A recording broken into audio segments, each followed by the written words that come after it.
Ya, Iya.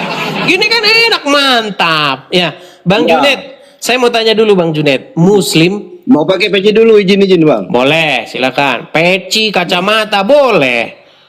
Silakan. Silakan.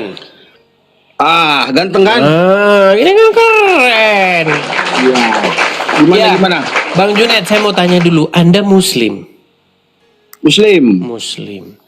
Jadi hari ini saya seorang Kristen ya. Nah, biasanya orang-orang Islam tuh suka bahasin Kristen di masjid-masjid. Abdul Somad bahas Kristen. Ustadz Firanda bahas Kristen. Makasih. Kalian kan suka bahas Kristen. Nah, sekarang Bukan kira-kira iya, maksudnya umat Muslim. Kalau Anda mana tahu? Anda kan nggak tahu apa-apa soal agama Islam, juga nggak tahu. Maksud saya gini, Enggak tahu. ulama-ulama kalian itu kan suka bahasin agama Kristen, betul? Betul. Nah, sekarang kira-kira kalau saya Kristen bahas agama Islam boleh nggak? Boleh. Boleh. Ih, mantap. Itu baru namanya adil, betul? Iya. Oke. Nah, Karena surga itu tidak hanya dibuat-buat orang Islam saja, Bang. Dibuat semuanya. betul. Nah, sekarang yang menjadi pokok bahasan kita begini. Kita akan membahas apakah Allah yang kurang kerjaan atau Muhammad tukang ngibul. Kenapa? Kok bisa gitu, Bang? Kenapa Anda punya pikiran begitu? Nah, gini. Jadi Allah pernah menurunkan ayat kepada Muhammad. Oke? Nah, setelah ayat itu diturunkan, lalu Allah membuat Muhammad lupa ayat yang diturunkannya itu. Nah, ini menurut Anda ini Allah yang kurang kerjaan apa Muhammad yang tukang ngibul? Silakan. Iya, karena Nabi Muhammad kan juga manusia, Bang. Wajar dong kalau dia itu mempunyai sifat lupa juga. Yang bikin lupa siapa? Iya, Tuhan sendiri. Kenapa Allah membuat Muhammad lupa? Iya, karena dia itu kan bersifat manusia. Manusia kan bersifatnya kan tidak ada yang sempurna, Bang. Sifat salah dan benar dan lupa itu adalah sifat manusia. Gini. Tujuan Allah memberikan wahyu kepada Muhammad untuk apa? Untuk menyampaikan sebuah kebenaran, Bang. Kenapa Yang Allah hakiki. membuat Muhammad lupa wahyu yang diberikan kepadanya itu? Ya, tanya sama Allah, jangan tanya sama saya. Tanya sama Allah. Iya. Bang, ini namanya kurang kerjaan. Gimana? Masa Allah berfirman, ya Muhammad, bla bla bla bla, lalu ngomong, ya Muhammad, aku buat kau lupa. Cing. Iya. Ini kurang kerjaan ini. Pak, kalau kita baca ayatnya, itu terdapat di dalam Quran. Saya bukakan ya, Bang ya. Itu terdapat di dalam Quran Surat Al-Baqarah ayat yang ke-106. Saya bacakan ya. Ayat mana saja yang kami nasahkan itu maksudnya diganti, atau kami jadikan lupa kepadanya, kami datangkan yang lebih baik daripadanya, atau yang sebanding dengan dia. Coba, ini kira-kira menurut Anda ada ayat Al-Quran yang direvisi sama Allah sendiri ya? Karena tadinya Allah salah ngomong gitu kan. Allah salah Muhammad. Maka saya akan membuat kamu lupa. Muhammad lupa. Bang, mau sampai kapan percaya sama yang kayak begini tuh? Mau sampai kapan coba kapan umat muslim sadar kalau kalian tuh dikerjain sama Muhammad? Coba kapan kalian sadar? Silakan. Saya pun juga ini meragukan, Bang. Nah, makanya Bang jangan tunda-tunda ya. Jangan tunda-tunda. Injil sudah berkata, Yesus sudah berkata, akulah jalan dan kebenaran dan hidup. Bang, di dalam Al-Quran, Muhammad itu sudah digambarkan sebagai sosok yang dia itu takut sama manusia, berwajah masam. Kalau ketemu orang miskin, orang buta nggak punya duit, mukanya sepet. Kalau ketemu orang kaya berduit, siap gerak, siap. Itu Muhammad. Bang, udah begitu jelas sosok Muhammad tuh nggak pantas diikutin dalam Al-Quran. Kenapa sih umat Muslim masih terus berkeras? Karena begini, Al-Quran tuh memerintahkan loh. Al-Quran memerintahkan supaya beriman kepada Injil karena di dalamnya terdapat petunjuk dan cahaya. Di dalam Al-Quran, Al-Quran dikatakan petunjuk dan cahaya. Apa petunjuk dan cahaya di dalam Al-Quran? Yaitu Injil. Di dalam Al-Quran diberitakan tentang bagaimana Muhammad berbuat salah, bagaimana Muhammad berbuat dosa, supaya jangan diikuti. Karena Begitu. Injil bagi saya, Bang, Injil dan Al-Quran, Zabur, Taurat itu adalah kebenaran semua. Yang tidak membenarkan dan mengkelompok-kelompokkan itu adalah oknum. Jadi kalau misalkan Anda menyalahkan Al-Quran, misalkan Injil yang benar, jadi bagaimana untuk membuktikan kebenarannya? Bagaimana? Bang, sekarang begini. Apakah tadi Anda bilang kan ragu ya? Allah membuat Muhammad lupa ayat yang tadinya diturunkan oleh Allah sendiri. Lalu Allah ingin merevisi ayatnya itu supaya diganti yang lebih baik dari yang diucapkan tadi. Artinya Allah sedang mengekspos dirinya bahwasanya dirinya salah ngomong, betul nggak? Memang ada ayatnya salah ngomong itu. Kalau nggak salah ngomong, kenapa Allah ingin mengganti dengan ayat yang lebih baik? Nih, saya bacakan ya. Surat Al-Baqarah ayat yang ke-106. Perhatikan. Ayat mana saja yang kami ganti atau kami jadikan lupa kepadanya, kami datangkan yang lebih baik. Artinya ada ayat yang lebih baik dari ayatnya Allah sendiri. Artinya Allah membuat perkataan yang tadi itu lebih buruk daripada pertanyaan sudah. Jadi menurut Allah ada wahyu yang menurut Allah sendiri buruk. Makanya Allah salah ngomong. Allah salah ngomong. Gimana?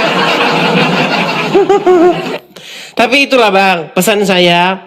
Sebenarnya tidak perlu mikir yang panjang-panjang, mikir yang berat-berat. Saya hanya memberitakan begini Bang. Kalau Anda percaya kepada Injil, Anda percaya kepada Yesus, sebenarnya Anda tidak melawan Al-Quran. Justru Al-Quran memerintahkan itu, supaya Anda beriman kepada Injil.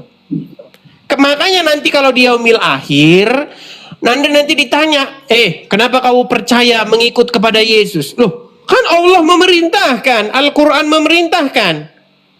Siapa yang tanya itu Bang? Kan di yaumil akhir kata Muhammad ada pertanyaan-pertanyaan nanti. Man robuka? Siapa Tuhanmu? Man kitabuka? Apa kitabmu? Betul? Betul. Iya, kitab Al-Quran. Al-Quran memerintahkan apa? Memerintahkan untuk beriman kepada Injil, betul? Kepada kebenaran Bang, bukan kepada Injil. Kepada Injil Bang. Mau saya tunjukin ayatnya? Ya, coba. Baik, di dalam Quran surat Al-Maidah. Bentar ya, saya tunjukkan ya. Orang Islam tidak tahu bahwa di dalam Al-Qurannya disuruh beriman kepada Injil. Al-Quran surat Al-Maidah ayat 46. Ya, bacakan ya. Perhatikan. Kami meneruskan jejak mereka dengan mengutus Isa binti Maryam. Isa putra Ibnu Maryam membenarkan kitab yang sebelumnya yaitu Taurat dan Injil yang kami turunkan kepadanya, yang di dalamnya terdapat petunjuk dan cahaya. Betul? Betul. Iya. Jadi tapi di ayat lain juga membuktikan Bang. Ayat lain gimana maksudnya?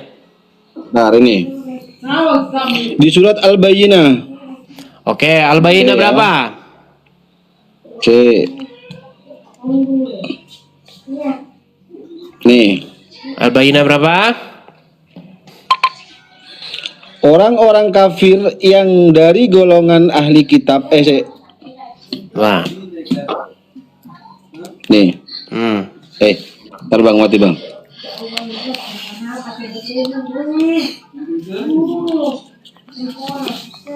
Dibaca saja bang, nggak apa-apa, dibaca saja.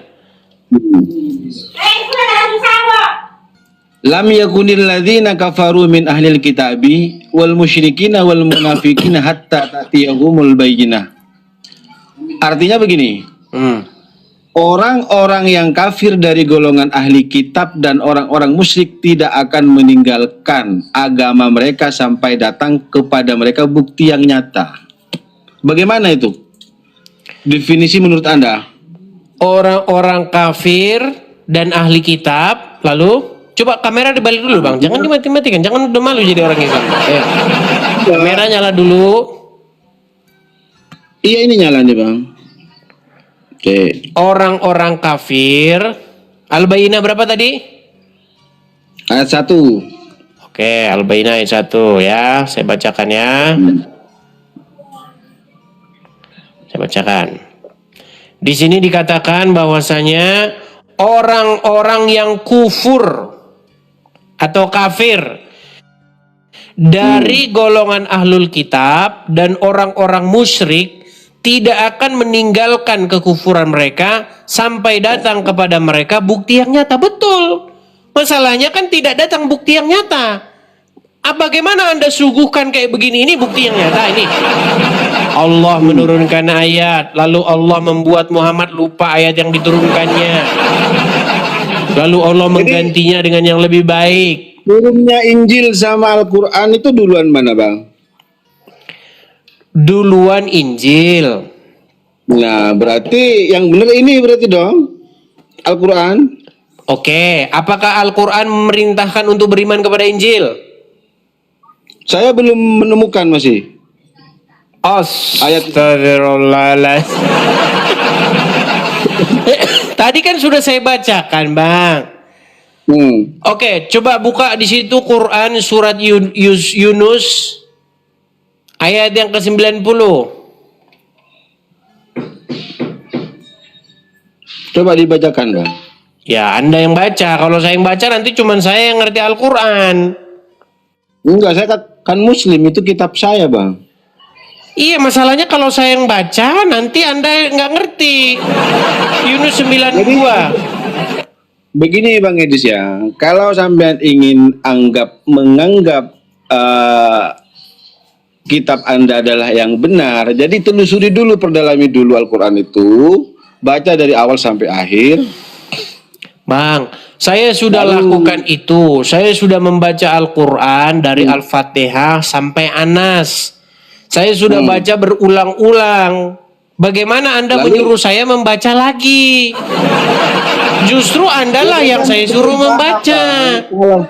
Kalau misalkan Anda menganggap Al-Quran adalah sebuah kesalahan ataupun dianggap tidak benar, berarti Anda masih belum memahami tentang isi Al-Quran tersebut. Anda sudah Gitu memahami?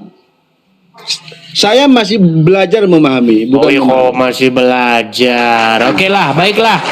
Intinya yang saya maksudkan kepada Anda begini.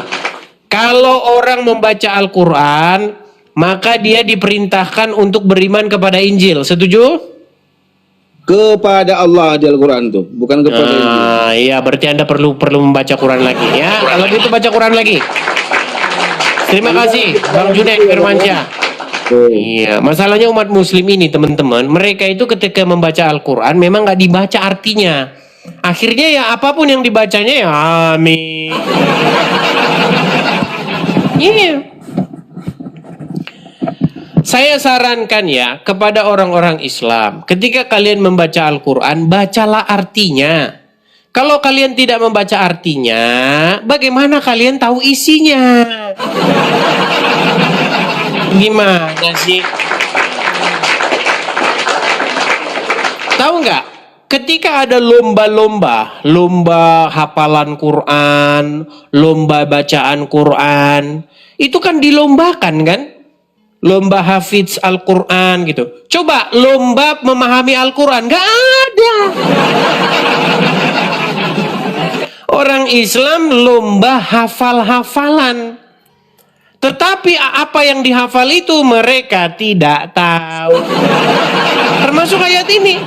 Iya. Termasuk ayat ini. Di ayat ini ada Vito Belly. Ya, Vito Belly, halo, apa kabar? Teman-teman ya, termasuk isi ayat ini berkata apa sih? Allah itu menurunkan ayat kepada Muhammad. Bentar, ini agak lepas ini nih, sebentar ya.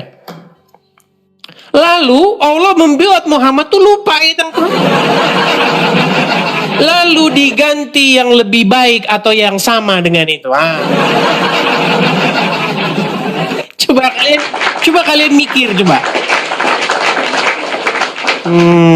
Oke, kita akan naik. Ada Cindy mana tadi? Cindy mana tadi? Hilang. Cindy hilang. Adian Motor. Jangan-jangan ini adiknya Rijal Motor. Ya, selamat malam Adian. Selamat siang Adian Motor. Islam atau Kristen, Bang? Halo, Bang. Adian Motor Islam atau Kristen? Saya Kristen, Bang. Mau menyampaikan duka yang di Sumatera Utara ini, Bang. Kalau boleh, Abang bisa membantu untuk Bang, Bang? itu kemarin sudah, Kami Bang. di Kota Sibolga, Bang. Bang, kemarin itu sudah kita bahas, Bang. Begini ya, Bang ya, begini. Banyak orang memanfaatkan bencana-bencana alam seperti ini, itu banyak orang jahat, Bang, memanfaatkan. Atau gini, Bang, Abang bisa tanggung jawab nggak kalau misalnya saya ngomong kepada para penonton untuk menggalang donasi itu? Kepada siapa kira-kira dikirimkan itu uang? Ada di sini apa, Pak, Bang? DPRD yang sekarang ini terus membantu warga di sini. Yang di sini, Bang, ada yang 3 hari makan kelapa, Bang, karena terisolir. 3 hari makan kelapa. Iya, Bang, itu sudah kami sampaikan, Bang. Kemarin itu sudah, Bang. Sudah saya bilang silakan teman-teman membantu bagaimanapun caranya. Cuman kalau misal nih ditunjuk satu orang untuk menggalang misalnya uang seperti itu. Nanti masalahnya orang-orang seperti itu saya udah tahu, Bang, bajingan, banyak yang para bajingan, Bang. Kalau gini, orang galang donasi begini-begini, itu jangan atas nama pribadi. Harus atas nama rekeningnya itu rekening bencana alam. Jadi jelas pertanggungjawabannya, nggak boleh atas nama orang. Nggak boleh atas nama yayasan, nggak boleh. Itu para bajingan-bajingan semua itu, Bang. Saya tahu itu. Yang kayak begitu itu udah lama, Bang. Dari zaman bencana alam zaman dulu sampai hari ini, itu permainannya seperti itu. Gitu loh. Makanya sering ngomong sama saya, ada orang yang inbox, Bang, begini, supaya begitu. Oke, kepada siapa? Biar saya bilang. Begitu loh. Kalau atas nama pribadi, Kalau saya horas, Bang, horas. Kalau atas nama pribadi saya nggak mau. Saya tidak mau membuat orang malah menyuburkan kejahatan. Saya nggak mau. Jadi kalau ada rekening namanya adalah atas nama tanggap bencana alam banjir longsor Sibolga, silahkan. Tapi kalau atas nama pribadi, atas nama yayasan, saya tahu semua itu, Bang, para bajingan semua, Bang. Tahu saya itu. Itu kayak begitu udah lama, Bang. Permainan-permainan kayak gitu. Tapi kalau misalkan nanti saya ambil nomor, ada di sini penggalang dana juga, Bang, dari paroki di Tapanuli Tengah. Seberapa yakin Anda bahwa dana itu memang tidak diselewengkan? Seberapa yakin Anda dana itu tidak diselewengkan? Ya kalau itu bang, mana lah bang? Gimana kita untuk membantu warga ini? Itu aja lah. yang Itulah menurut makanya saya. kemarin, Bang. Kalau itu kan Kemarin urusan sudah pribadi mereka.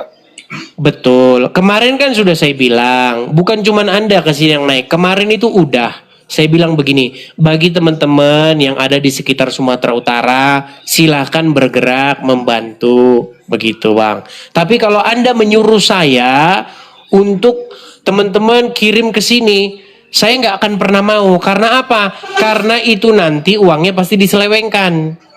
Itu penyakit pemain-pemain lama seperti itu Bang.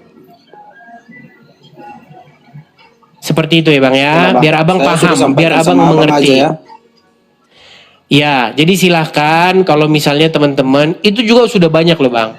Yang menggalang seperti itu, yang bergerak ke lapangan itu juga sudah banyak Bang. Seperti itu. Oke bang, Ya. siap bang. Terima kasih bang atas. Semoga waktunya, Abang Bang. mengerti, semoga Iya. Abang mengerti Tuhan Bang Yesus ya. memberkati. Iya. Iya bang. Amin, amin, ya. Tuhan Yesus memberkati bang. Iya, teman-teman sekalian, gini loh. Kalau misalnya kalian membuka satu donasi, jangan kalian itu memanfaatkan orang. Karena saya tahu teman-teman, permainan-permainan seperti itu saya udah tahu. Kalian tahu nggak kenapa akun-akun panti asuhan yang sering naik sini nggak saya naikkan? Saya bukan mau apa-apa ya teman-teman ya. Banyak para mereka ini mafia. Begitu loh. Dengan berkedok sesuatu, berkedok. Itu bantuan-bantuan yang ke Palestono itu juga sama itu, bajingan main banyak di situ. Itu bahkan yang sudah ditangkap kasus kemarin itu tahu nggak? Yang sudah ditangkap KPK itu banyak. Makanya teman-teman, begini loh. Kalau kalian mau menggalang membuat satu donasi, kalau tujuannya itu jelas, oke. Karena sekarang itu banyak modus seperti itu teman-teman. Dan saya nggak mau. Karena saya udah tahu kayak begitu tuh permainan-permainan begitu. Dari zaman dulu gempa. Bahkan sampai sekarang itu orang banyak itu datang ke rumah-rumah. Iya. ACT itu ya ACT. Coba lihat di berita kasus ACT itu kan banyak seperti itu. Memberi makan begini orang miskin apa segala macam. Mafia itu semua mafia. Biar kalian tahu itu mafia semua itu. Karena mereka nggak ngerti caranya bagaimana lagi. Akhirnya mereka memanfaatkan orang-orang. Makanya teman-teman hati-hati dengan orang-orang yang menjual orang-orang miskin, menjual panti asuhan, banyak di situ pemain dan kasus begitu udah banyak berulang-ulang. Makanya hati-hati teman-teman. Semenjak zaman gempa Aceh, gempa ini, banyak orang memanfaatkan kejadian begitu untuk menipu orang. Makanya saya nggak pernah mau yang kayak begitu-begitu. Kalau nggak pemerintah saya nggak mau. Kecuali pemerintah. Kalau pemerintah oke. Kalau nggak, saya udah nggak pernah saya ini gitu. Biar teman-teman tahu ya. Kalau pemerintah yang menggalang dana, ayo kasih tahu nomor rekeningnya di sini. Pemerintah punya, saya ngomong langsung. Kita support, termasuk saya ikutan support. Kalau pemerintah, tapi kalau yang ngelola adalah yayasan apa, udah kentut semua itu. Percaya sama saya. Kalau nggak percaya, ya. Itu semua udah jelas itu ya. Oke, silakan. Yang selanjutnya kita ke tema kita kembali ke isu kita ya. Teman-teman, isu kita hari ini adalah ini teman-teman ya. Mengenai jadi hilang konsentrasi. minum dulu santai ya.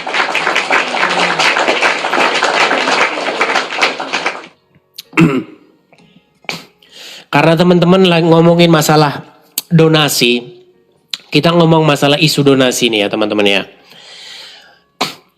Kalau teman-teman pernah melihat kasus-kasus yang terjadi di Indonesia ini, itu selalu saja berulang seperti itu. Bahkan ada orang datang ke rumah-rumah, Mereka akan minta sumbangan masjid ini, sumbangan masjid itu. Penipuan semuanya. Ya. Karuan kalau kau kumpul donasi untuk kamu sendiri, nah itu karuan. Jangan kau bilang untuk orang miskin, untuk orang itu ngasih makan orang kau duitnya kau makan sendiri. Lagian ngapain kau capek gitu? Gini aja logikanya tuh gini teman-teman. Ngapain dia capek nyuruh orang donasi kalau dia nggak dapat sesuatu dari situ? Itu udah pasti dia dapat dari sesuatu dari situ. Itu kedok semua teman-teman, kedok itu. Ayo, saran yang baik. Yang baik bagi kalian itu belum tentu baik bagi orang lain loh. Jangan dipaksakan orang dengar-dengar suara kayak begitu. Kamu paksa orang dengar-dengar Al-Quran, orang aja nggak ngerti ya kamu ngomong apa kok. Nah, silakan. The Rock Muslim. Silakan, nyalakan kamera Anda. Silakan The Rock Muslim.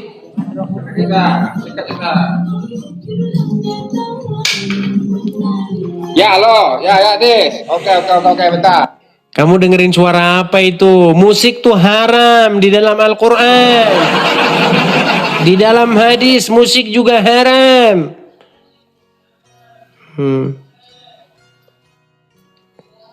Kenapa kamu dengar musik? Nggak dengar, masih dibisukan itu. Coba unmute dulu. Oke.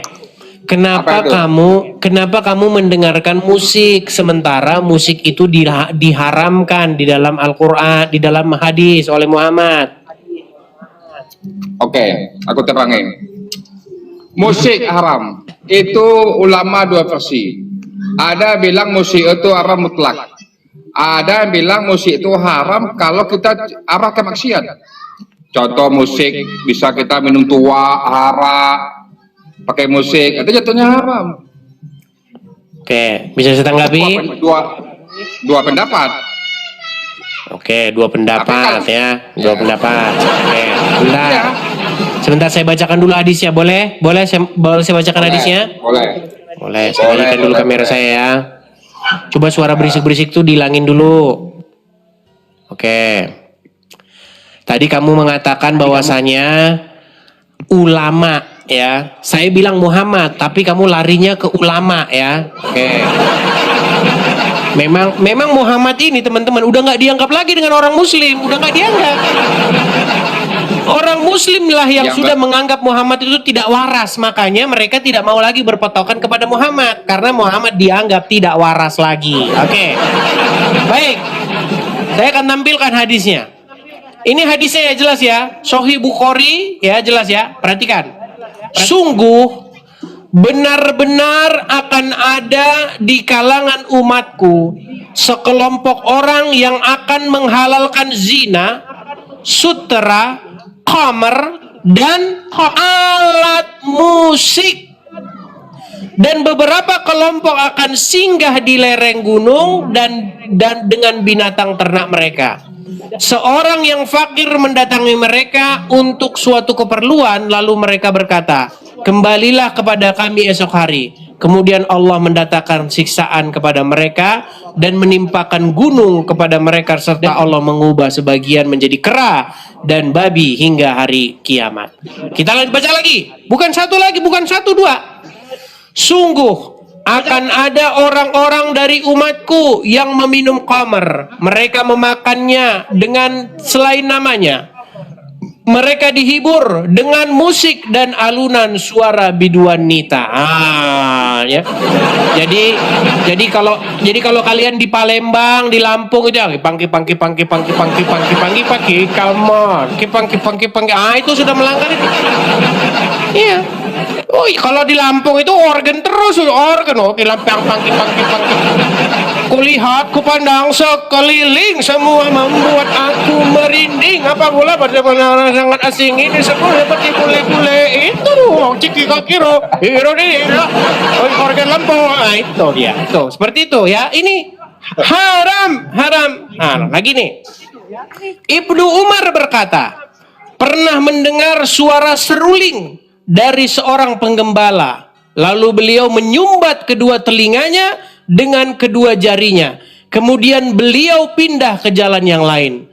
Lalu Ibnu Umar berkata, "Wahai Nafi, apakah kamu mendengar suara tadi?" Aku, Nafi, berkata, "Iya, aku masih mendengarnya." Kemudian Ibnu Umar terus berjalan. Lalu aku berkata, "Aku tidak mendengarnya lagi." Barulah setelah itu Ibnu Umar melepaskan telinganya dari tangannya dari telinganya dan kembali ke jalan itu lalu berkata, "Beginilah aku melihat Rasulullah SAW ketika mendengar suara seruling dari seorang penggembala." Seruling saja haram. Ayo, saya balik dulu. Ini ada kasus, saya balik dulu ya. Ada kasus Resbob. Sebentar. Ada kasus Resbob menghina suku Sunda. Saya kasih tahu ya, yang menghina suku Sunda itu Muhammad. Nih dengerin. Tadi Muhammad ketika dia mendengar seruling, apa kata Muhammad? Dia sumpal telinganya, betul nggak? Betul nggak? Mana? Coba lagi.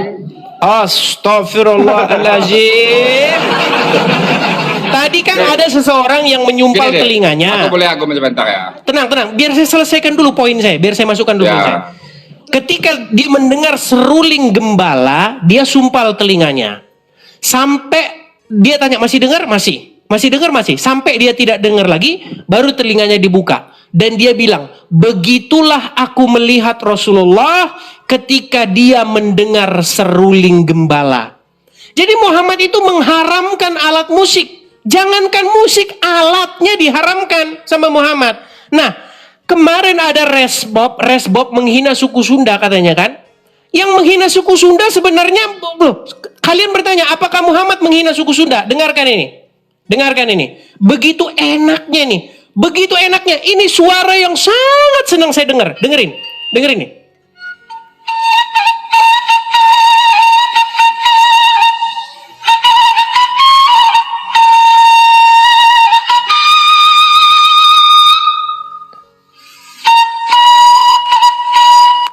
Apa nggak mantap sekali itu? Suaranya mantap sekali, enak bener. Sambil makan daun-daunan begitu kan ya? Apa nggak begitu enaknya di desa begitu? Nah itu sama Muhammad diharamkan. Haram itu kata Muhammad. Coba silakan tanggapanmu. Oke. Anda narasi lebih kurang setengah jam, saya nggak ada saya timpa-timpa. Silakan. Saya tahu diskusi gimana gitu ya kan. Gini Des, yang pertama aku bukan bilang musik itu halal atau haram, itu versi ulama. Pertama, kami harus patokan ulama. Kenapa? Karena kami nggak ada ilmu. Pertama. Yang kedua, aku heran. Ini kalau ada bertanya, ada nggak di mana Nabi Muhammad sunat? Di hadis, oh jangan hadis. Aku ada hadis. Kemana-mana sih ini kan kok lari ke sunat sih? Sebentar. Yang kita bahas itu adalah musik, haramnya musik. Ya, bertanya aku unek-unek dulu sebentar. Nah, silakan. Takut sekali ya Anda saya ngomong. Silakan. Misal begini, sunat di mana hukumnya? Ada sunat di mana? Ada di hadis. Oh, nggak bisa hadis, Al-Quran. Harus Al-Quran. Sementara Anda hadis terus Anda tanya. Apa Al-Quran ada lagi kelemahannya begitu? Udah sempurna gitu, maka Anda menjadi kelemahan Islam hadis. Baik. Kalau merujuk kepada hadis yang saya baca tersebut, jelas nggak di situ bahwa Muhammad mengharamkan alat musik? Hadis kan? Iya, menurut hadis tadi jelas atau tidak Muhammad mengharamkan alat musik? Ya. Jelas kan? Lanjut. Berarti seruling Sunda yang merdu itu diharamkan sama Muhammad, betul nggak?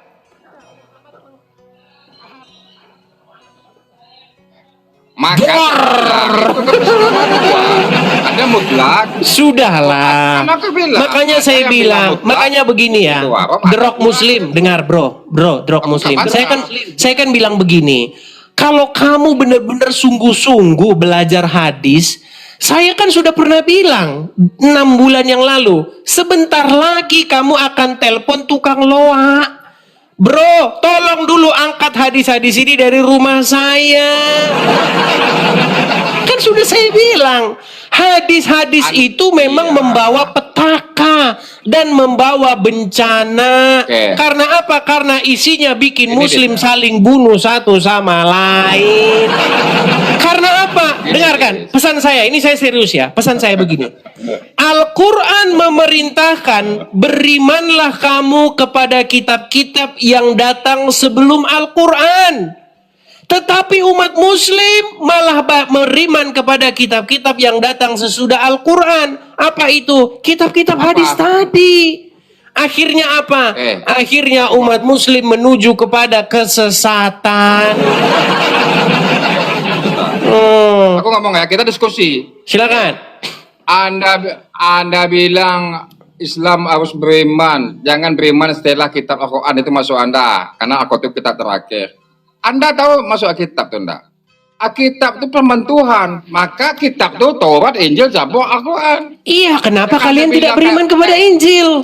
Kenapa umat muslim tidak beriman kepada Injil? Malah beriman kepada hadis-hadis tadi yang mengharamkan suling Sunda haram, suling Padang haram.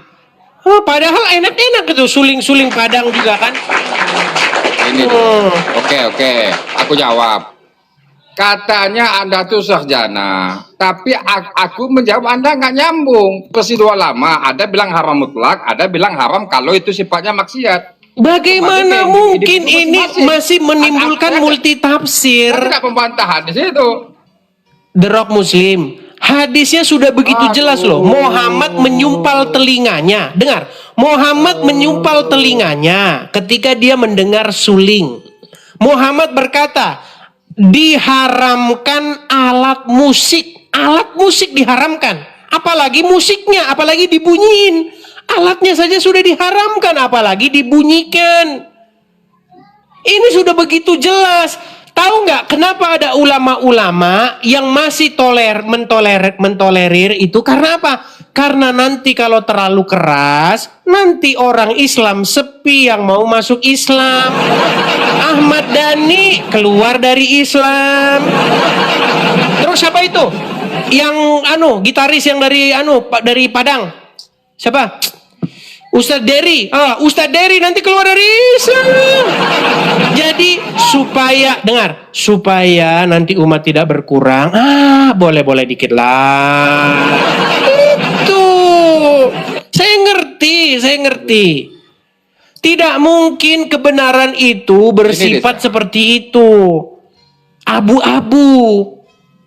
Ini deh, kan aku bilang, bentar. Dua pasti ulama bilang musik itu haram mutlak. Kalau kita ikuti pasti ulama kita ya udah ikuti aja. Itu kan bilang itu ulama. orang Mana Muslim. lebih tinggi Iya, ulama sama Muhammad? Ya dosa tanggung masing-masing kan begitu. The Rock. Yang paling penting itu ulama Oke, atau Muhammad? tinggi Nabi Yang Muhammad. paling tinggi. Tinggi Nabi Muhammad. Oke, Muhammad berkata haram nggak alat musik? Oke. Oh, Ya, ulama dua begitu. Kita kan sudah lupa. sudah saya bilang. Untuk memamerkan Sedangkan itu, di dalam Bible, ilmu dengarkan kita. ya, gini. Di dalam Bible, pujilah Tuhan dengan gendang, dengan kecapi, dengan seruling. Dengan gendang, kupuji dengan kecapi. Oh, haleluya. Oke. Memuji Tuhan dengan gendang, Ini bisa. dengan kecapi, dengan seruling. Oke. Sementara Muhammad aku mengharamkannya. Makanya saya bilang teman-teman, Oke. sebenarnya. Aku contoh kayak gini, ya. Ngomong terus ya Bang nih. Silakan, gantian. Diskusi Nanti atau apa nanti nih? kita dibilang ngomong terus. Ya, Silakan. ini dia. Oke. Ya, nggak boleh. Maka temuin SUPI lah. SUPI banyak dengar daripada ngomong. Gini deh ya, kita serakal saja lah deh ya logika. Anda bilang ahli tafsir di Bible Anda. RK ahli tafsir dia juga bilang. Bom ahli tafsir juga di Bible dia. Anda sih paham. Ahli semua Anda tuh. Ngaku ahli semua Anda. Banyak Anda yang gak sesuai bertentangan dengan ajaran Anda. Yang mana? Ya, Yang mana? penyaliban. Ajaran Kan sudah saya bilang kemarin. tentang Siapa penyaliban yang ada berkehendak komplek. tenang?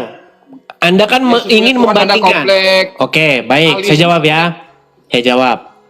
Gara-gara di Muslim ada perdebatan, perbedaan pendapat, saling bunuh, saling apa. Terus dia ngomong, gimana dengan Kristen? Gimana dengan kamu dengan bom-bom? Kok saling berbeda? Dengarkan. Pada waktu itu saya bilang, Beda. Yusuf. Saya Nah mengaku. kan giliran mau dijawab, Saya dianya mengaku ngomong awam. Saya terus mengaku kan. awam. Anda mengaku ahli. Jadi setiap Anda ahli. Giliran- Anda ahli, bom ahli. Giliran Silakan mau Anda. dijawab, Ahli semua seperti Anda, kamunya Anda. Itu, silakan. baik. Dengarkan. Kalau ada yang bertentangan, berarti ada yang benar, ada yang salah. Setuju?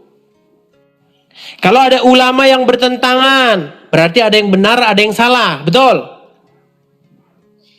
Tidak mungkin benar dua-duanya. Pasti kedua-duanya Ulama ada yang itu nggak salah. bisa. Atau gini, Nggak tahu. ini kemungkinan ya, gini. Kalau dua-duanya salah, itu bisa terjadi. Dua-duanya benar nggak mungkin. Dua-duanya benar tapi berkelahi itu nggak mungkin. Yang kemungkinan itu satu salah, satu benar, atau dua-duanya salah. Nah, sekarang begini. Pada waktu itu saya berdebat dengan Yusuf PI. Pada waktu itu yang nonton 45.000 orang. Yusuf PI bertanya kepada saya, apakah iblis mengapa iblis telah berjasa di dalam agama kalian? Dia bilang begitu. Berjasa bagaimana? Berjasa dari mana jalan ceritanya dia berjasa? Bukankah dia berkata bahwasanya iblislah yang merencanakan penyaliban Yesus, iblislah yang berkehendak untuk membunuh Yesus? Betul. Justru karena itulah dia tidak berjasa. Loh, tetapi kan dari situ kalian jalan keselamatan. Iya, makanya jalan ceritanya saya balikkan dengan bagaimana Muhammad diracun. Perhatikan, dengarkan. Ini saya itu harus menjawab Muslim dengan apa yang dia pahami. Dengarkan. Di dalam riwayat Muhammad itu diracun oleh seorang perempuan Yahudi. Setuju?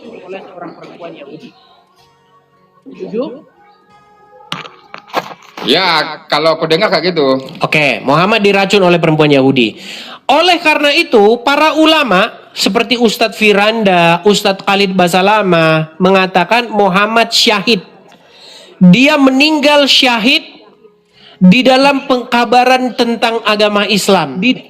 Dia syahid oleh karena diracun oleh perempuan Yahudi. Pertanyaan saya, yang berkehendak meracun Muhammad menurut versi orang Islam itu keinginan daripada Allah sendiri atau keinginan daripada si jahat?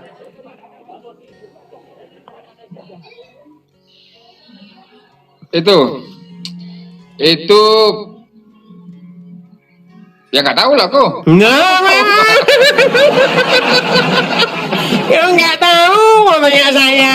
Itu. Jadi saya bisa jelaskan begini. Ini saya balikkan ya kepada orang Islam. Gini, yang berkehendak untuk meracun Muhammad itu adalah musuh orang Islam. Tidak mungkin orang Islam ingin meracun Muhammad. Pasti dari musuhnya Allah. Nah, tetapi menurut agama Islam, justru Muhammad ketika meninggal, dia syahid, dia masuk surga. Menurut orang Islam, walaupun Al-Quran gak ada bilang begitu. Pertanyaan saya, apakah di situ orang yang menjadi musuh Islam itu, perempuan itu, berjasa membuat Muhammad syahid? Berjasa nggak dia menurut Anda? Oke, gini deh ya. Enggak, dijawab dulu. Terangin. Apakah perempuan Aku itu walaupun berjasa? bencana, Tenang. tapi Pertanyaan saya, apakah perempuan yang meracun Muhammad sehingga Muhammad meninggal berjasa membuat Muhammad masuk surga? Ya, maka aku cari dulu. Berjasa. Ada Kalau begitu Allah harus Apa memberikan benar kepadanya ada? surga. Ya, perempuan yang meracun Rasul Muhammad, kamu harus kuberikan surga oleh karena engkau Muhammad masuk surga. Ini yang makanya saya bilang orang Islam yang begini. Pola pikir kalian tuh bagaimana? Aku Kok jelaskan, susah sekali pola pikir kalian. Begitu juga di dalam sebuah penyaliban itu. Orang yang membinasakan, orang yang menyalibkan, yang berteriak supaya Yesus disalibkan, itu adalah orang-orang jahat yang dirasuki iblis. Tetapi apakah mereka berjasa? Tentu tidak. Gimana pola pikir kalian? Boleh aku Aduh. Boleh aku jelasin? Boleh aku jelasin? Silakan. Aku nih S3 nih. Diam. Anda samakan Yesus siapa yang menyuruh disalib dengan Nabi Muhammad diracun oleh orang Yahudi begitu. Beda konteks, Des. Kalau Anda di dunia nyata, Yudas dibisikkan iblis. Kalau Yahudi itu kita masalah hati, mana tahu kita hawa nafsu dia sendiri. Anda Iblis saja sendiri. memahami yang Kita seperti gini aja lah. Saya bikin umpama yang Kalau sederhana. Anda jelas. Nih, dengarkan, Anda teman-teman sekalian. dibisikkan iblis, jelas. Oke, ini kita baca pakai hati. Mana kita tahu pakai kita dia. baca hati. Sebentar, kita pakai The Rock Muslim untuk menjelaskan Emang kepada terhubung? 5.700 orang. Dengarkan, Tidak bisa. dengarkan The Rock Muslim. Tuhan Yesus di dalam Injil Udah kamu kalah, itu kamu kalah. kabur dia. Tuhan Yesus di dalam Injil selalu mengajarkan sesuatu itu dengan perumpamaan. Saya pernah membuat satu umpama dulu seperti ini. Kalau ada gereja dibakar, misal Anda, ini mohon maaf ya, saya ulang lagi ya teman-teman ya. Mungkin di antara teman-teman ini ada yang belum nonton. Misalnya seperti Dengki Gadas, terus apa lagi? MYE, apa lagi? Dan para pengikut-pengikutnya yang kebanyakan makan dogma. Gini, saya pernah membuat satu umpama begini. Ini kepada Dengki Gadas. Oh, tolong ini direkam dan kasih tahu sama Dengki Gadas. Dengki. Kepada Bapak Dengki Gadas dan juga Bapak Muriwali yang masih beriman atau masih percaya bahwa Bapak di surga lah yang merencanakan atau yang menginginkan supaya Yesus disalibkan. Dengarkan ini. Saya buat sebuah seumpama kepada kalian begini. Misalnya Dengki Gadas ini memiliki gereja di mayoritas Muslim, taruhlah di mana ya, mayoritas Muslim yang tukang nutup-nutupin gereja di Bekasi. Nah, di Bekasi, Pak Dengki Gadas ini punya gereja gubuk yang reot. Jemaatnya 5 orang. Dia memberitakan Injil di situ. Lalu karena masyarakat sekitar ini tidak suka ada pemberitaan Injil di situ, dibakarlah gereja ini. Dibakar. Tetapi karena Pak Dengki Gadas ini memegang teguh firman Tuhan, dia tidak melakukan pembalasan. Dia membalas pembalasan itu dengan kebaikan. Dia membalas yang jahat dengan yang baik. Dia tidak mengerahkan anggota gerejanya untuk merusak, untuk merusak masjid, enggak. Karena Pak Dengki Gadas dan jemaatnya memegang teguh firman Tuhan, terdengarlah kabar berita pembakaran gereja itu kepada orang-orang banyak. Lalu orang-orang banyak tadi mengambil satu kesimpulan. Mari kita bangun lagi gerejanya. Jadi gerejanya Pak Dengki Gadas itu yang tadinya gubuk reot jemaat 5 orang, sekarang dibangun jadi gereja besar, mega church. Jemaatnya tadinya 5 orang jadi 1.000 orang. Tadinya orang nggak tahu di situ ada gereja.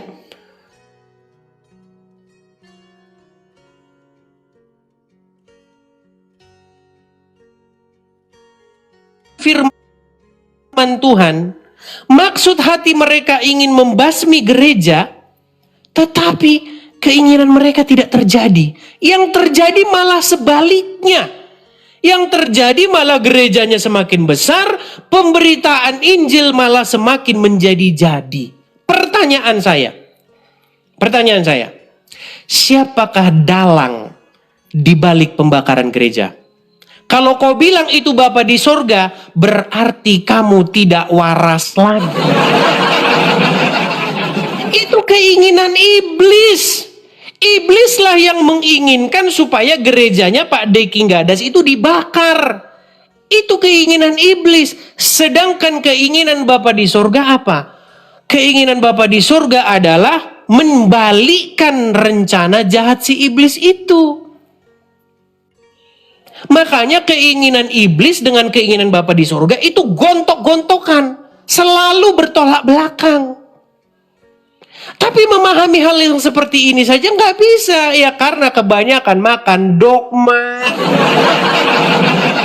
Memahami hal begitu saja sulit.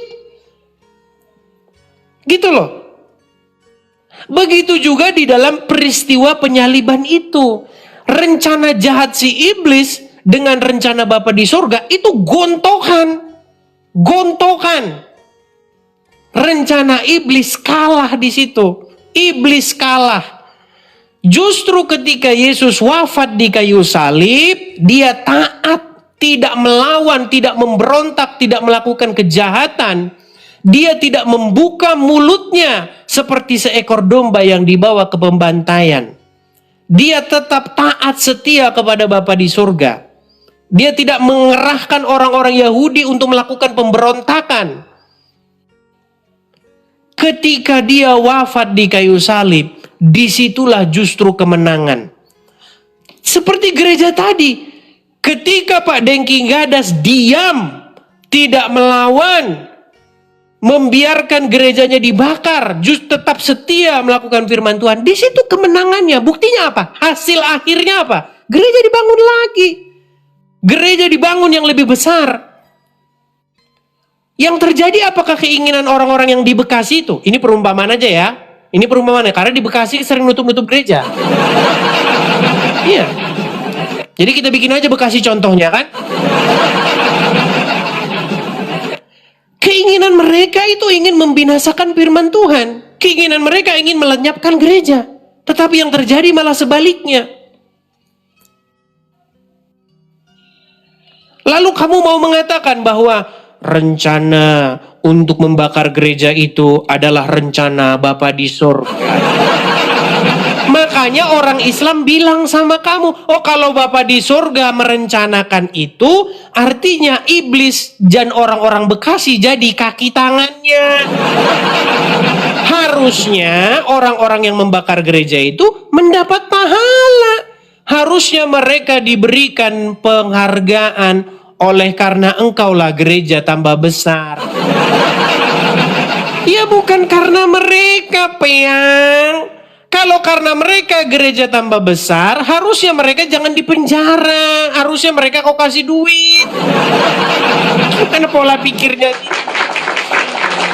Yang membangun gereja, yang membesarkan gereja, itu adalah Bapa di sorga melalui tangan-tangan orang yang peduli.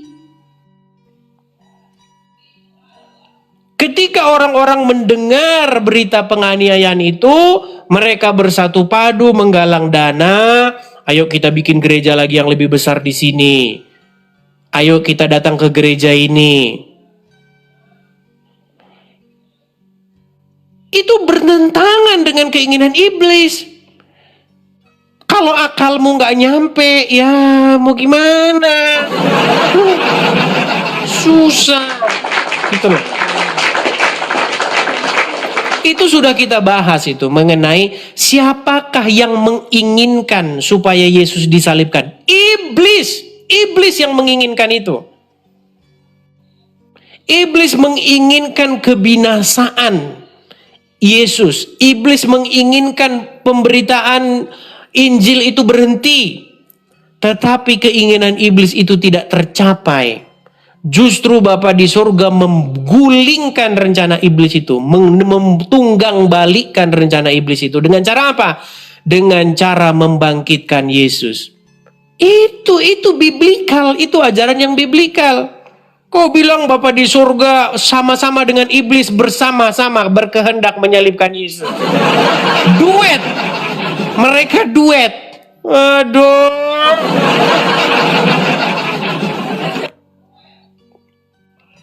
Jadi orang-orang Bekasi yang ingin membakar gereja itu adalah kaki tangan Bapa di sorga, supaya melalui mereka gereja Gigadas tambah besar. Kalau mereka kaki tangan Bapa di sorga, mereka itu harus mendapatkan penghargaan. Itu bukan kaki tangan Bapa di sorga, kaki tangan setan. Hanya saja Bapa di sorga mengizinkan itu terjadi. Mengizinkan terjadi bukan berarti dia dalangnya.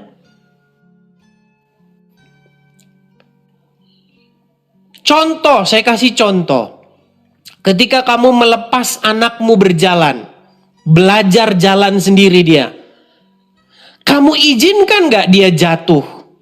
Kamu izinkan gak dia misalnya tersandung? Kamu izinkan. Supaya apa? Supaya dia bisa jalan. Tetapi apakah kamu yang sengaja pengen dia jatuh? Kalau kamu sengaja pengen dia jatuh, kalau jatuh syukur kamu. Berarti kamu orang tua yang tidak waras.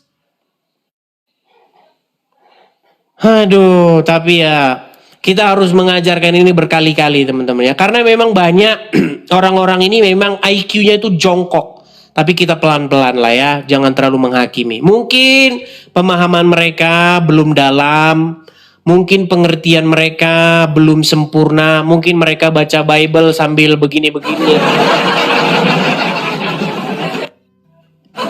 Nah, ya mungkin kelasnya masih begitu ya, nggak apa-apa ya. Jadi jangan pamer gelar lah, S3, S-teler, S-lilin, jangan begitulah ya. Teman-teman, biar teman-teman tahu, sekolah itu hanyalah sebuah formalitas. Berapa banyak kalian yang lulus dari sekolah, ijazah kalian gak kepake? Kita ini semua ini hidup dalam sistem. Kalau kalian tahu ya, kita ini hidup dalam sebuah sistem dan kita udah ngikutin sistem itu. Udah begitu, mau gimana? Gitu loh. Jadi memang harus sekolah, masuk sekolah, begini, begitu. Tapi intinya tuh sama aja. Sebenarnya intinya sama.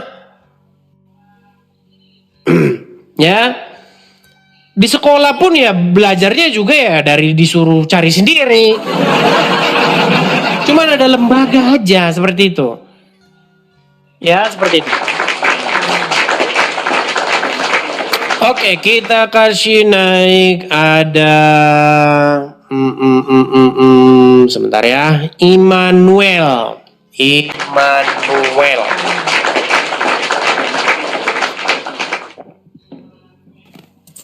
Halo. Ya, Immanuel, silakan nyalakan kamera Anda. Oke, siap Bang. Oke, saya tanya dulu, Bang Immanuel, apakah Anda seorang Kristen? Kalau dari nama Anda ini Kristen? Benar Bang, Kristen. Oke Bang, Abang kesini mau menyampaikan apa Bang? Oke, izin mau menyampaikan pendapat buat teman-teman yang Kristen. Saya mau menerangkan begini untuk kita, bahwasanya pembunuhan Yesus itu direncanakan oleh ahli-ahli Taurat dan orang Farisi. Itu yang merencanakan pembunuhan itu ya. Kematian Yesus itu diinginkan oleh iblis. Benar, itu dia. Kematiannya itu iblis ingin Yesus itu mati, sama seperti iblis ingin manusia juga mati ke dunia orang mati itu. Tetapi Yesus ingin mengalahkan kematian itu dan membawa manusia bangkit dari kematian bersama-sama dengan dia. Sebenarnya rencana mematikan Yesus adalah rencana iblis, memang itu, benar itu. Tetapi Yesus tidak pernah gentar dengan kematian itu. Dihadapinya kematian itu dan dia harus mengalahkan kematian itu untuk membawa manusia keluar dari kematian itu sendiri dan bisa dibawanya ke surga.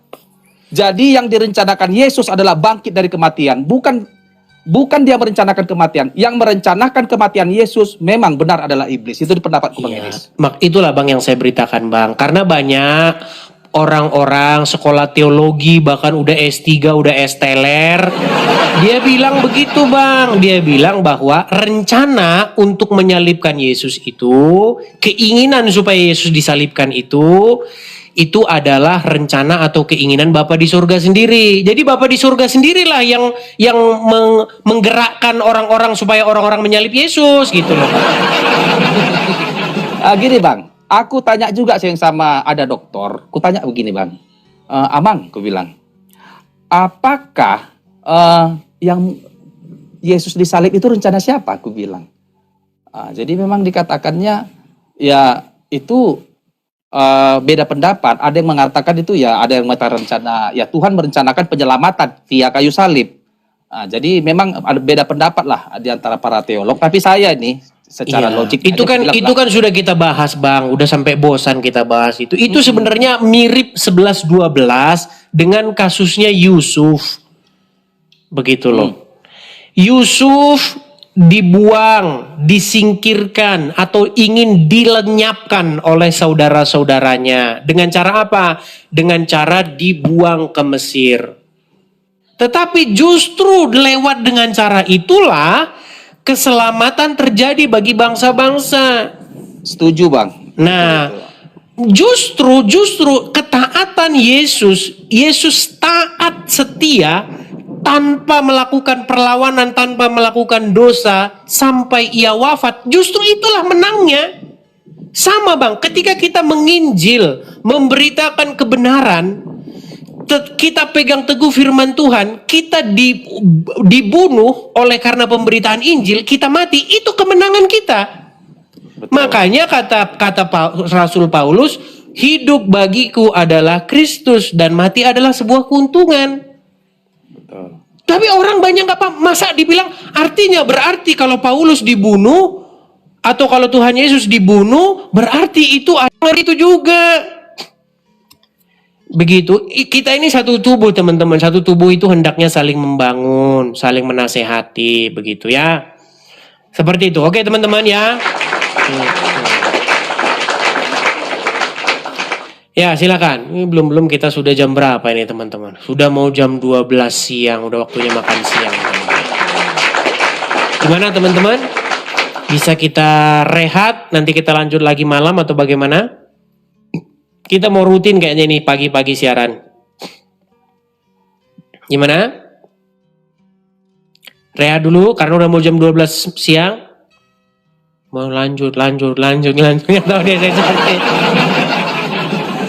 Banyak yang ngomong lanjut. Makasih Joni. Ya, saya cuma pesan begitu ya. Mari Pak Dengki, Gadas, ya MYM dan teman-teman yang lain. Ayo kita ini jadi satu begitu loh. Kalau kalian tidak tahu apa yang saya omong, bagusan tanya. Maksudnya gimana? Begitu kan? Jangan tiba-tiba susah. Saking udah peningnya, saking udah itinya ngambil potongan-potongan, video-video nggak jelas, asal usul juntrungnya nggak jelas. Cobalah pahami konteks ya, begitu. Ya, seperti itu ya teman-teman ya. Udah jam 12 siang. Mungkin teman-teman udah banyak mau makan siang dulu. Saya rasa kita rehat dulu ya. Mudah-mudahan nanti malam kita live kembali. Nah, teman-teman sekalian, puji syukur kepada Tuhan ya teman-teman ya. Rumah apologet kita itu sudah jadi. Terima kasih kepada teman-teman yang mensupport. Sudah saya beli. Apa yang kalian amanatkan kepada saya sudah saya tunaikan. Sudah saya belikan rumah apologetnya. Jadi saya merasa senang. Saya bersyukur kepada Tuhan Yesus. Bahwasanya apa yang saya doakan, apa yang saya harapkan, apa yang saya minta sudah dikabulkan oleh Tuhan Yesus. Begitu ya. Saya dulu berpikir kalau saya nanti berapologet, apakah saya jadi berapologet? Gimana saya mau berapologet sedangkan saya tidak punya tempat tinggal. Akhirnya teman-teman, dengan bantuan atau kerjasama kita bersama, akhirnya kita bisa mendirikan rumah apologet. Teman-teman ya, puji Tuhan. Terima kasih teman-teman. Nah, teman-teman, memang masih ada beberapa hal lagi yang perlu kita selesaikan. Masalah pembersihan bla bla bla udah selesai. Rumah ini sudah siap huni sudahan. Udah nggak ada lagi yang perlu diperbaiki, semua sudah saya perbaiki semua, cat semua udah bagus semua. Ya, tinggal kita mungkin memerlukan biaya-biaya yang sedikit seperti nanti pengurusan biaya perawatan, prosesnya berjalan, terus kita juga mau beli baterai untuk supaya kita tidak bayar listrik. Ataupun kalau bayar listrik nggak terlalu banyak begitu ya, karena listriknya itu kan di sini pakai panel solar panel supaya tidak masuk ke supaya masuk ke baterai, maka kita harus beli baterai teman-teman ya. Dan lain-lainnya juga masih ada lain-lainnya. Nanti nggak usah saya sebutin satu-satu lah, nanti disebutin satu-satu nanti kalian ngomong nanti. Oh, di sini ini katanya. Ya nggak apa-apa ya. Spill lagi bang, boleh. Nanti kita spill lagi ya. Malam di sini malam ya. Nanti mungkin teman-teman mau lihat spill malamnya boleh nanti. Nah teman-teman sekalian, untuk dana finishing rumah apologetnya atau pembelian baterai juga, kita mau beli baterai dan tambahan lain-lainnya juga teman-teman ya. Termasuk perawatan dan lain sebagainya, teman-teman bisa support di sini ya teman-teman ya. Ini akhir tahun saya tutup. Mungkin mudah-mudahan nggak sampai akhir tahun sudah kita tutup ya teman-teman ya. Ya teman-teman ya, jadi memang saya udah habis-habisan. Jadi udah kita upayakan segala daya upaya yang maksimal sehingga habis ya. Kita udah habis-habisan memang. Dan kita masih memerlukan sedikit lagi dana. Jadi teman-teman yang mau mensupport, silakan teman-teman bisa support ya. Teman-teman pada mau spill katanya, spill lagi. Apanya yang mau di-spill kira-kira teman-teman? Kira-kira yang mau kita spillnya apa lagi? Teman-teman yang nonton di YouTube ya, ada tulisan berjalan tuh, ada PayPal juga ada, Zelle juga ada, Bank BRI juga ada. Teman-teman bisa support melalui itu ya. Seperti itu. Kamar Rudi Iskariot udah. Kamar Rudi Iskariot terus. Udah, teman-teman tangkap layarnya ya.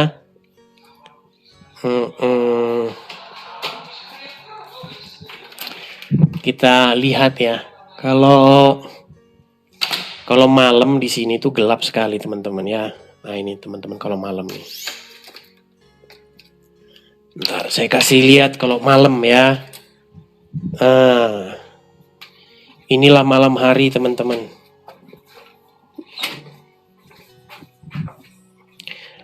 Ini malam-malam kayak Natalan ya.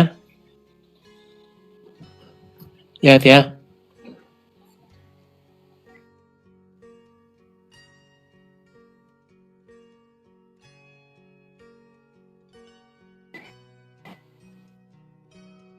Ini nuansa Natal.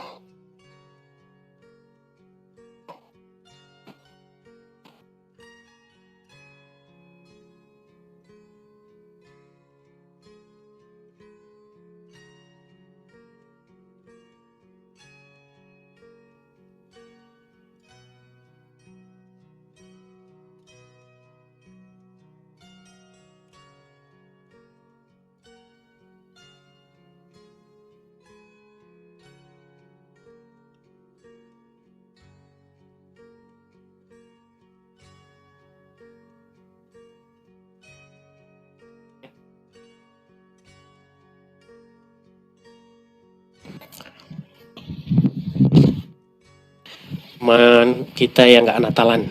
Maksudnya nggak ada lampu Natalnya. Tuh ya. Pada hias-hias Natal semua tuh.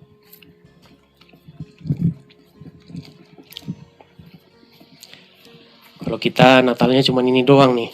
Nah. Cuman ini doang. Ya. Nah, ini teman-teman. Kosong dia, kosong semua. Di rumah ini nggak ada siapa-siapa, kosong. Tuh, kosong, kosong. Duduknya saja masih pakai itu tuh. Tuh, kursi ajaib itu duduknya. Tuh kursinya tuh, kursi ajaibnya tuh.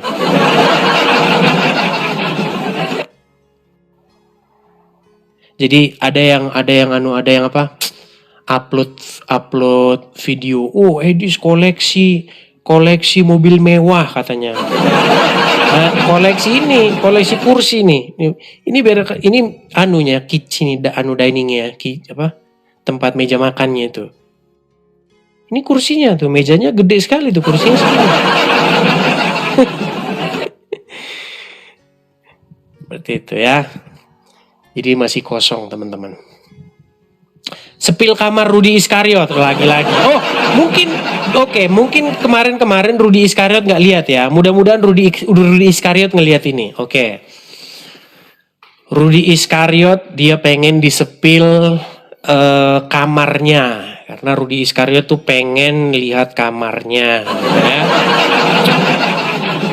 Inilah dia kamar Rudi Iskariot. Nah, sebentar. Teman-teman pengen tahu benar kamarnya Rudi Iskariot ini.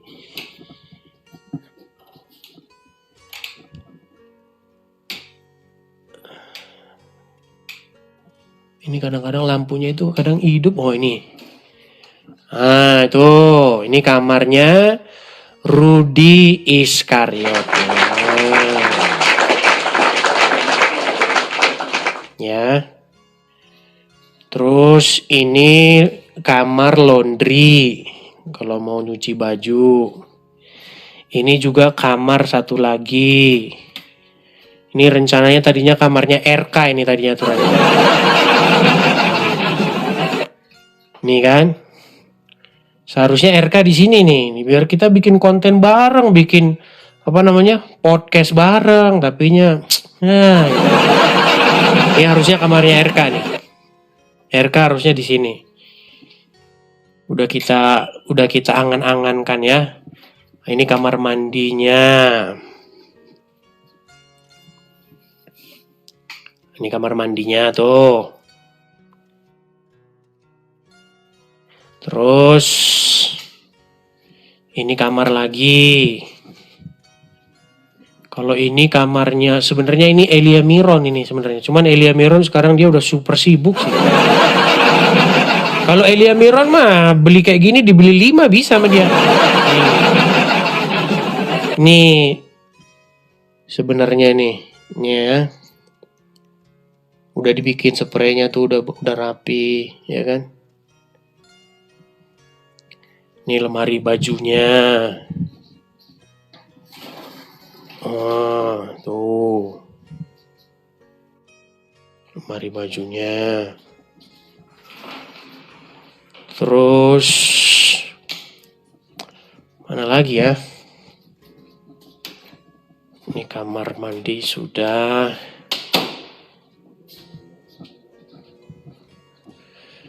Sebenarnya ini ada kamar satu lagi nih, tapi nah disinilah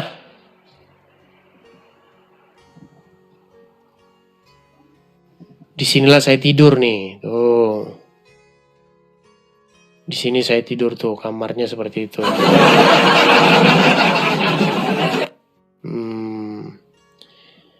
Ini master roomnya.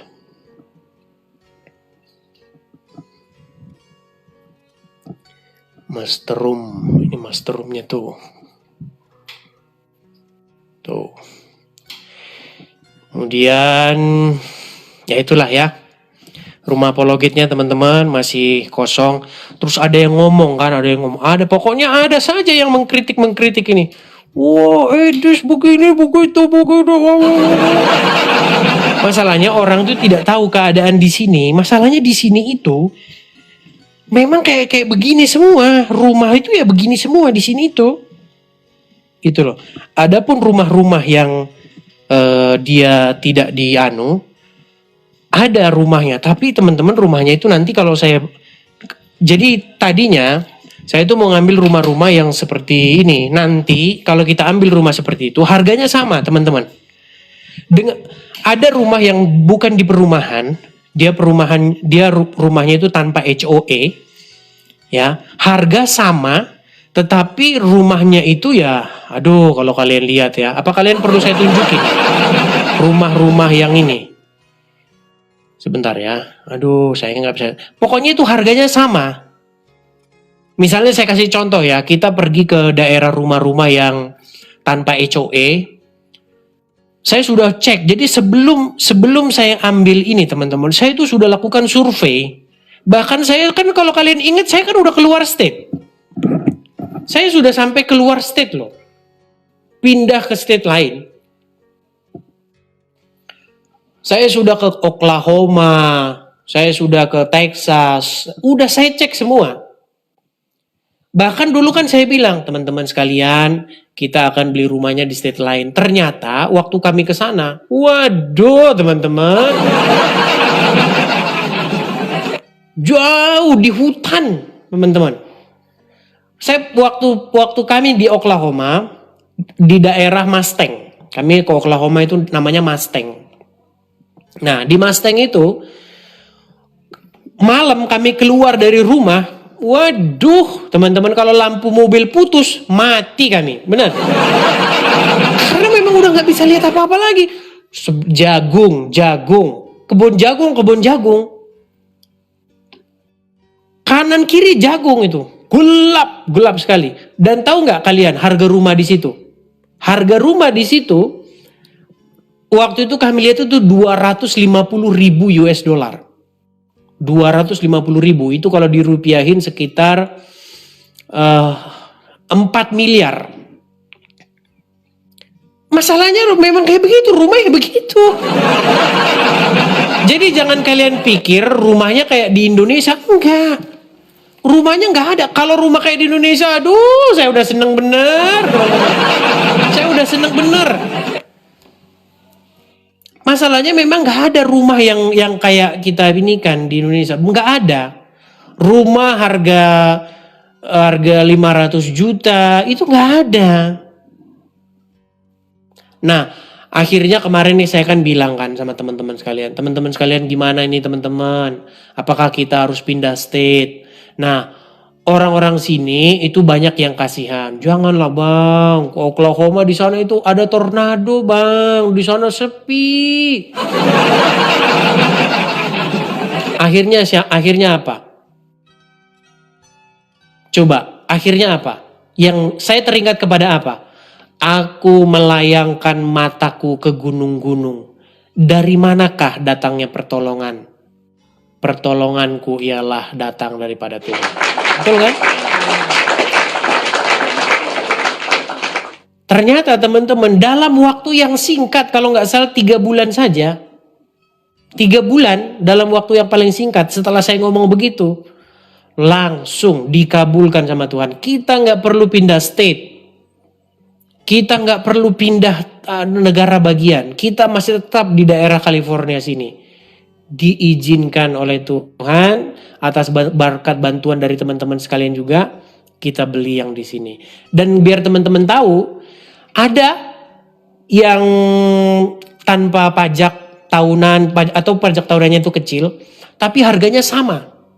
Harganya juga segitu, beda-beda tipis, beda-beda dikit. Seperti itu. Tapi tempatnya memprihatinkan. Jadi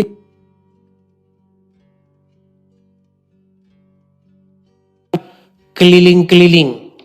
Kerjaan saya itu tiap hari itu di pasar properti.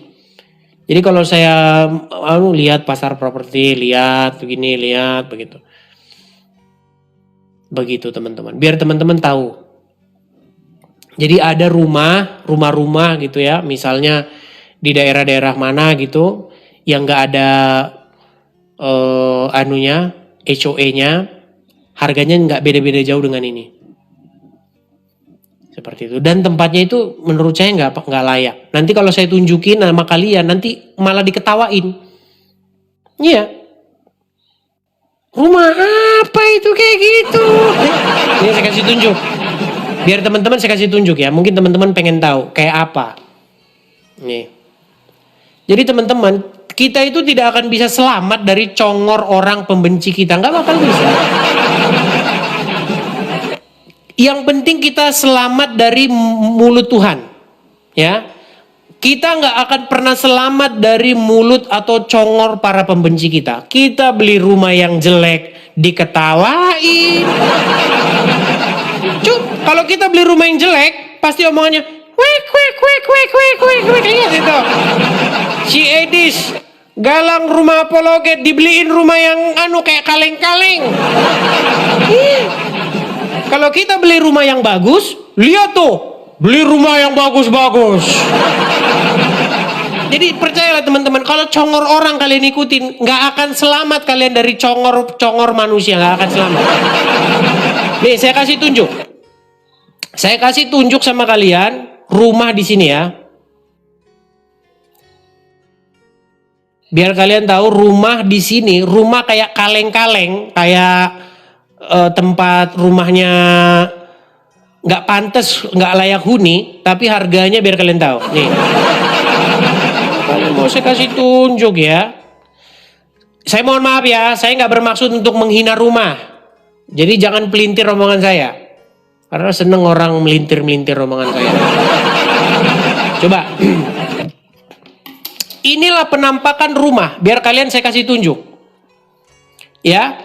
Ini ini kalau kalian lihat di Indonesia, kalau misalnya ini saya beli, misalnya, pasti orang-orang pembenci, lihat itu Edis beli rumah kayak gitu.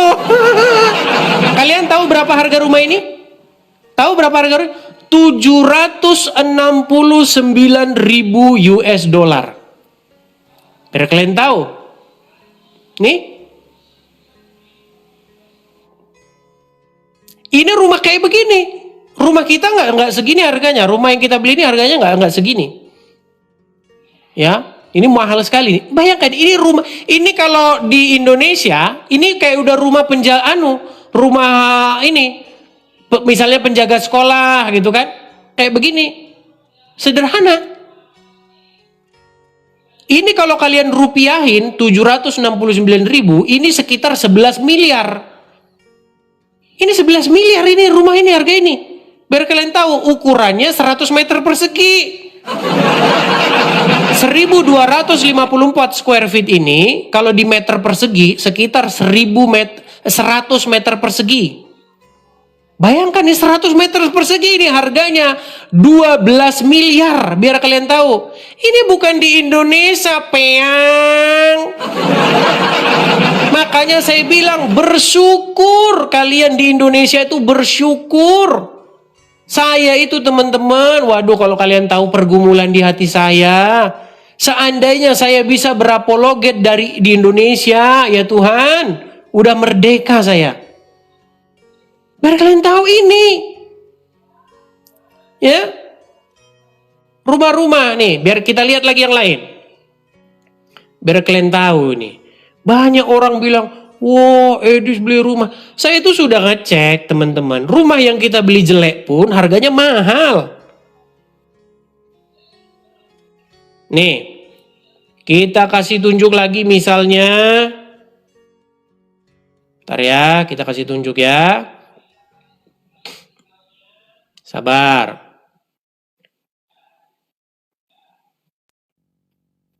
Sabar teman-teman ya, biar teman-teman lihat.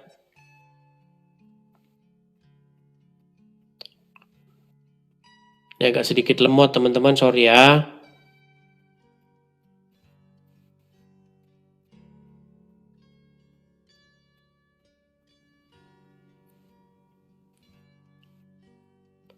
Sabar.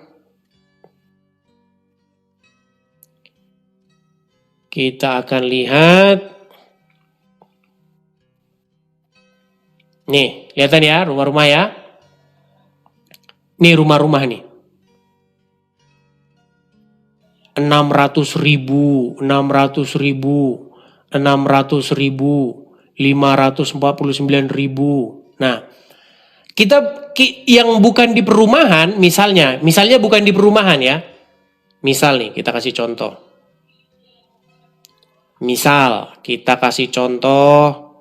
Misalnya rumah tanpa HOE ya. Kita cari dulu rumah tanpa HOA. Karena daerah sini tuh daerah-daerah perumahan, teman-teman. Coba kita cari rumah tanpa HOA.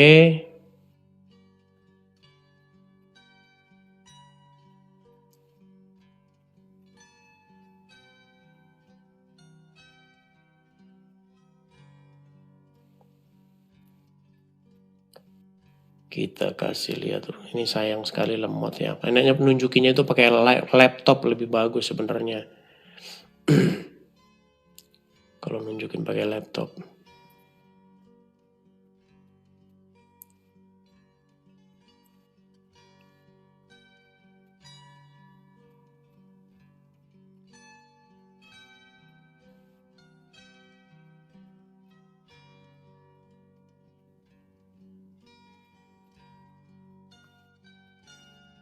Sabar teman-teman ya.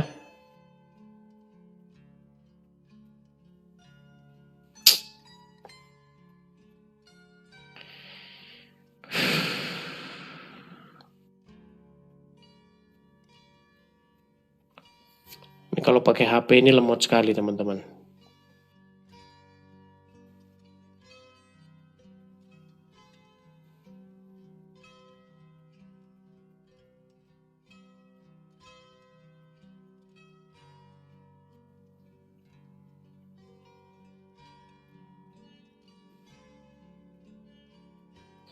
Ya teman-teman ya masih lemot ya, sabar ya, lemot nih, lemot. Sabar teman-teman ya. Saya gerak-gerakin tuh nggak mau gerak, ini bisa gerak. Nggak mau gerak. Tuh ya, nggak mau gerak.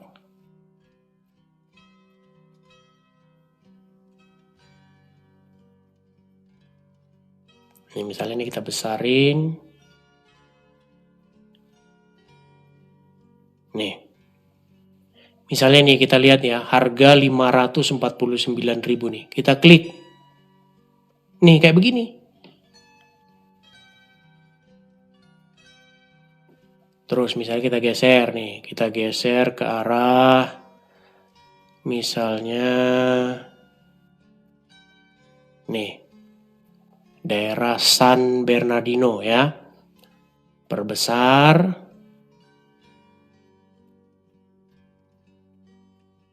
Nih, kita klik dulu misalnya nih yang harga 459.000 ya. Mana tadi 459.000 nah ini. Inilah harga 500.000 nih ya. Klik. Ini dia udah mendingan, agak pageran. Tahu nih 409 nih. Nih rumah-rumah begini. Nih. Ini harganya 459.000. Misal nih, kita ambil begini 459.000. Apa kata Rudi Iskariot? Rumah begitu. Begitu. Rumah begitu, kalian ditipu-tipu. Nih. Inilah rumah harga. Ini kalau di Indonesia, kalian tahu paling rumah kayak begini di Indonesia berapa? Di Indonesia rumah begini paling berapa? 200 juta, 300 juta kan? Paling mentok 500 juta kan? Nih. Tapi rumah kayak begini di sini, nih teman-teman lihatlah rumahnya nih. Kayak begini-begini nih. Ini harganya berapa coba? 500.000. 459, 460.000. Memang mahal-mahal rumah itu di sini. Begitu loh. Jadi teman-teman, janganlah mengarang-arang untuk selamat dari congor manusia. Jangan. Karena apa? Kau beli nanti rumah yang bagus, yang layak, dibilang, itu lihat tuh bermewah-mewah. Kau beli nanti rumah yang jelek, itu lihat rumahnya, itu lihat itu. Kandang ayam katanya. Selalu begitu. Tidak akan bisa kalian selamat dari congor manusia. Apalagi orang yang membenci kita. Selalu mereka itu akan mengatakan yang buruk. Karena memang di sini itu memang rumah itu memang mahal. Setengah mati mahalnya. Itulah teman-teman ya. Dan seperti itulah keadaannya teman-teman. Tetapi biar bagaimanapun teman-teman, kita tetap bersyukur. Walaupun sebenarnya di hati kecil saya itu pengen itu kalau kita berapologet itu sebenarnya dari Indonesia semua. Begitu, adil. Kalau orang Islam boleh bahas agama Kristen di Indonesia, seharusnya orang Kristen itu boleh bahas agama Islam. Tetapi yang terjadi tidak demikian teman-teman. Kalau orang Indonesia bahas agama, orang Kristen bahas agama Islam di Indonesia, langsung dipenjara. Sementara kalau orang Islam bahasin agama Kristen, itu namanya dakwah. Makanya kalau Abdul Somad di masjid membahas di dalam salib itu ada jin kafir. Kepalanya begini atau begini? Haleluya, itu kan? Kalau seperti itu namanya dakwah. Wah. Kalau orang Islam bahas agama Kristen seperti Donditan sama Abdul Somad ya, bahas Injil di podcast nggak masalah.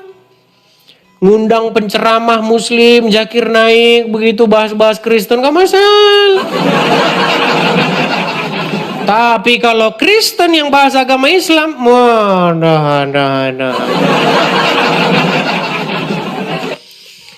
ya itulah yang terjadi teman-teman. Memang ketidakadilan itu seperti itu. Oke, saya rasa itu saja teman-teman ya.